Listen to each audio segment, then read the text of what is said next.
आनी तो आतां तारवाचेर चडटा म्हणटना ताका उगडास येता ताच्या बोल्सान 3 नाणी आसली 3. तो म्हणटा ना ना ना ही हांवें व्हरूंक उपकारना कित्याक हांवें देवाचेर पातयेवन वचूंक जाय.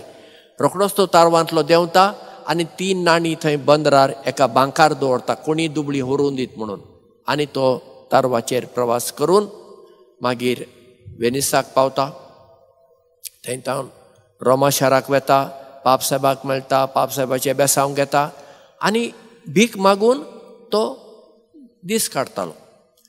आतां परत्यान वेनिसा थावन ताका आतां जेरुजलेमाक वचूंक जाय.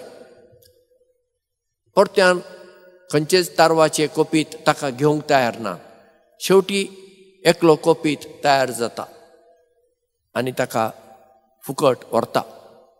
आनी जेरुजलेमा पावतच हो इनास फ्रांसिस्कनांच्या एका कॉवेंतान वचून रावता आनी थंय तावन खंयचे खंयचे जाग्यार जेजू गेलो पळया चडशे त्या जाग्यार तो वेता. बेतलेमांत वेता जेजू आनी खंय चल्लो बेतफाजे आनी खंय कालवार दोंगर थंय सगळ्यान वेता. आनी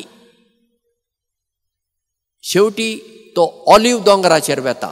थंय खंय एक फातर आसा आनी लोकांची पातयणी थंय तावन जेजू सर्गार गेलो आनी थंय खंय त्या फातराचेर एक पांयांचो छापो इम्प्रिंट आसा.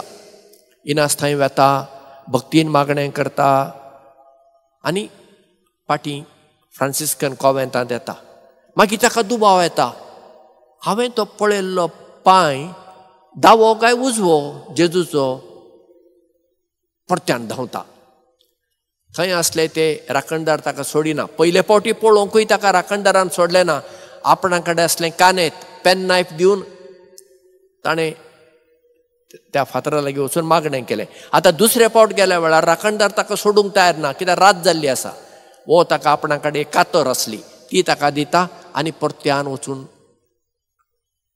त्या फातरा कडेन वचून पळयता दावो पांय काय उजवो पांय म्हूण पळयता मागणें करता आनी येता.